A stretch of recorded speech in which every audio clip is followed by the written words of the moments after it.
saber? Hoje eu estou olhos nos olhos com uma pessoa que vai falar sobre um dos assuntos mais importantes do momento, a necessidade de economizar água. A previsão há alguns anos era de que problemas sérios no abastecimento de água aconteceriam no país. Em 2015, por mais pessimistas que fossem as previsões, poucos imaginavam que essa crise viria tão rápido, a ponto de se falar até em rodízio. Para nos esclarecer sobre o assunto, estou com um ambientalista, que é presidente do Instituto Brasileiro de Proteção Ambiental, que desenvolveu a campanha Billings Eu Te Quero Viva e o programa Metrópoles Saudáveis, apoiado pela Organização Mundial de Saúde. Falo de Carlos Bocoi. Prazer tê-lo aqui. Prazer é todo meu. Já nos conhecíamos há algum tempo e nos revimos hoje. Muito bem, é um grande prazer revê-la. Poder falar sobre água, que hoje é um tema tão preocupante, né? Não me fale, eu quero começar a conversar com você falando da nossa região. Aqui o desabastecimento ainda é pouco sentido e um pouco esquecido por certas pessoas. Como eu dizia para você antes de começarmos o programa, eu estou até fazendo uns chamadinhos semanais na minha coluna do Jornal da Orla para ver se o pessoal lembra que nós estamos sofrendo uma crise de abastecimento de água. Você acha que a situação aqui na nossa região, na Baixada Santista, pode piorar, Bocoi? Olha, eu acho que sim.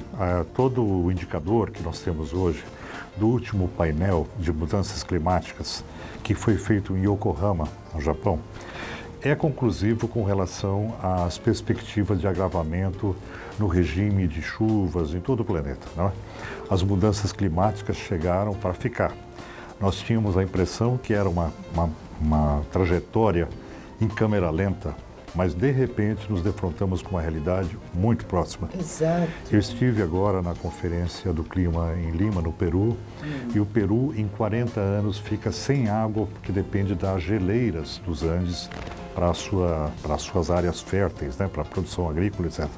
Então, para muitos países, essa realidade da precariedade de água para abastecimento, para agricultura, enfim, para manter a qualidade de vida, isso se tornou uma ameaça trágica, não é?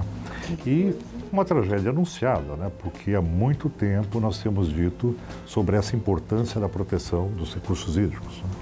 De onde vem a nossa água aqui em Santos? Olha, Santos, vocês têm uma captação muito boa no rio Pilões, que é uma vertente da Serra do Mar, e outra parte está sendo captada na usina Henry Borden, não é? Que é próxima de Cubatão, ali das indústrias de Cubatão. A Baixada Santista tem uma situação muito privilegiada, porque todos os dias a água evapora do oceano, com o vento sudoeste vai para a Serra do Mar, condensa devido ao clima mais frio da serra e chove. Quando não chove, você tem mais umidade. Então, esse ecossistema de produção natural de água, de retirada do oceano, é extremamente favorável para a Baixada Santista, não é? Você passa pela Serra do Mar, você vê quantos corpos d'água você tem ali, quantas nascentes, não é? Sim.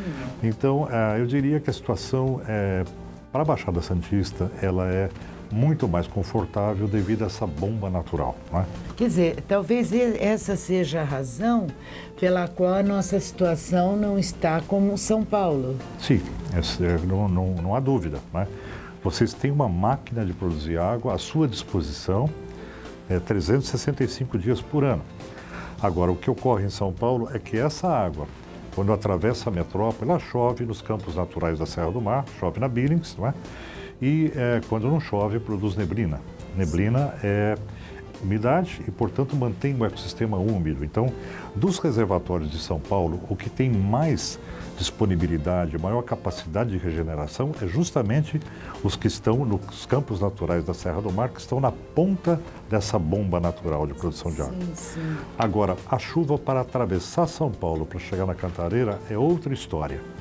Primeiro, porque a metrópole é como um ovo frito, ela se expande sobre o Planalto, né, continuamente, e com muita ilha de calor, né, principalmente na Zona Leste. zonas de baixa pressão que continuamente atraem as chuvas para aquelas áreas. Então, o que ocorre na metrópole é que chove onde não devia, há um desvio do ciclo de chuvas devido a uma alteração nesse ecossistema urbano, né? O que chove na cidade corre superficialmente e não recarrega mananciais, né? Então, São Paulo acabou provocando uma certa barreira climática, impedindo que essa bomba natural do Oceano Planalto atingisse as regiões do interior. Agora, voltando um pouquinho para Santos, nós aqui rezamos para chover.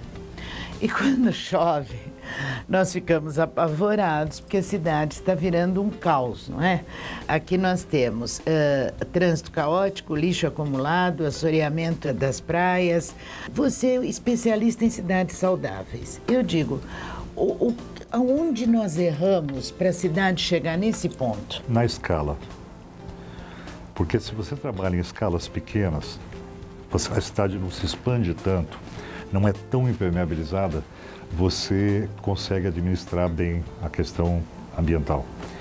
Quem controla uma metrópole, na verdade, quem planeja, não é o setor público, quem planeja é o setor imobiliário. E o setor imobiliário é voraz, ele quer o lucro rápido. E aí o que acaba acontecendo é que você tem um descompasso entre o ritmo biológico da vida, que é o nosso ritmo, né? A natureza, a água, enfim, a vegetação, as espécies vivas, não só o homem, e por outro lado um ritmo, um tempo econômico muito veloz. Então, o tempo econômico ele acaba sufocando as condições naturais. Nossa, é desolador, né? Qual o modelo de uma cidade saudável, Bucuí? Olha, eu diria que é um modelo de planejamento para a sustentabilidade, né? Aí nós passamos por um primeiro conceito que é a matriz de sustentabilidade, né? E aí quando falamos do comportamento de pessoas, nós temos que pensar numa cidade onde cada cidadão ele se sente responsável pela cidade, ele tem um envolvimento, ele tem um espírito comunitário, ele faz parte daquela cidade de fato, né? Então, essa criação de um espaço comunitário, de uma cidade sustentável, ela passa por uma mudança de comportamento de cada cidadão, em última instância. Porém, para se atingir esse estágio, você passa por um processo de educação que é responsabilidade do setor público.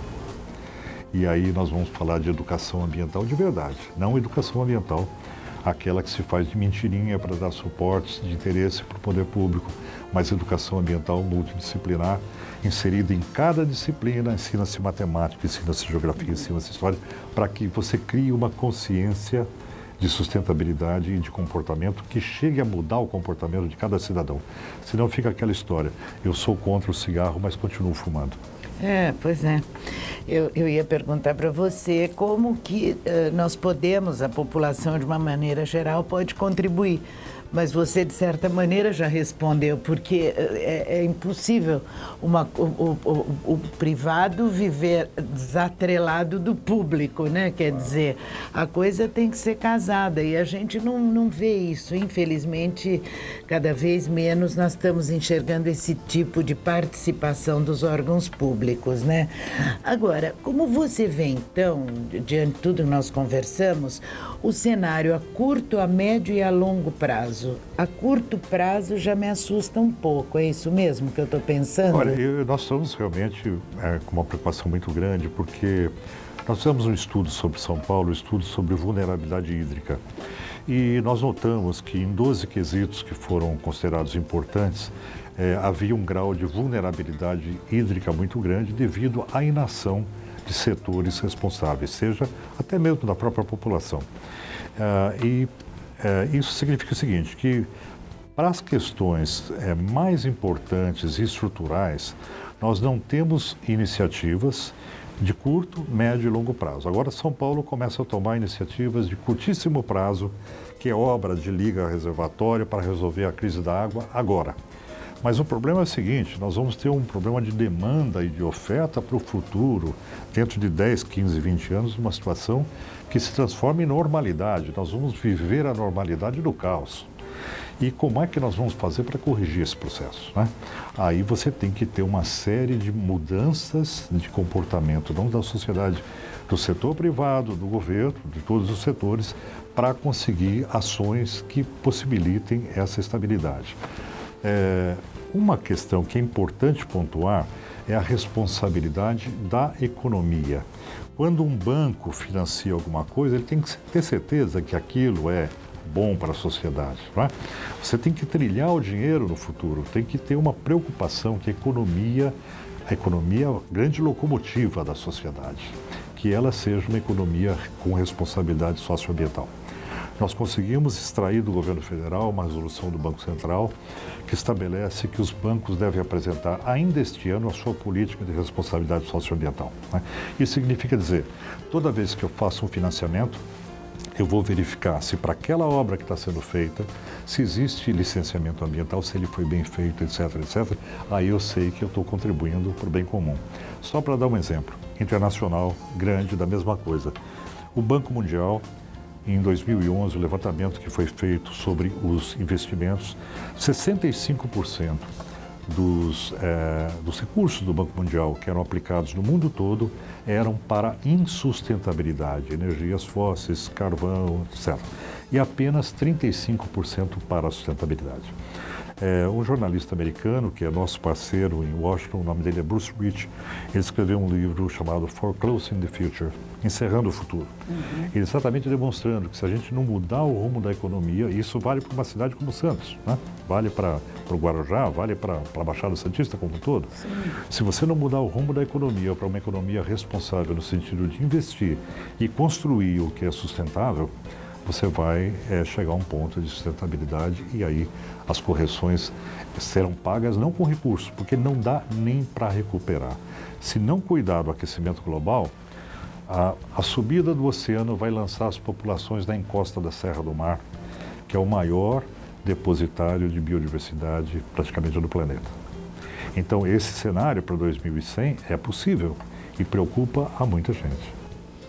Preocupa. Infelizmente, o nosso bate-papo não é o mais esperançoso, mas a gente também tem que mostrar a realidade, para que as pessoas se conscientizem da necessidade de, pelo menos, cada um fazer a sua parte, não é mesmo?